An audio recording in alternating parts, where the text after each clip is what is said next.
Lumagda ng Memorandum of Agreement ang La Trinidad District Jail Female Dorm at ang Buyagan Elementary School nitong August 11. Ito ang tanda ng paglulunsad ng Project Shine, Share Happiness in Reading Everyday, isang literacy program na nakatutok sa pagpapaunlad ng kakayahan ng mga bata sa pagbasa at overall development. Ang naturang aktibidad ay bahagi rin ng community outreach ng BJMP, katuwang ang Treasure Link Cooperative Society kung saan nagbenepisyo ang mahigit 100 na grade 1 learners, mga guro at magulang. Nagkaroon din ng read a book session, personal hygiene education, gift-giving activity at feeding program na naglalayong suportahan ang early childhood development.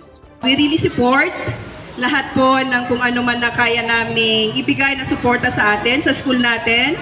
We are very much willing. Tingnan natin kung paano natin mapapaganda kasi ito rin po ay para sa ating mga para sa ating mga anak. We are very much grateful, Ma'am and Sirs, for choosing our school, Buyagan Elementary, as your partners in delivering reading instruction as remedial.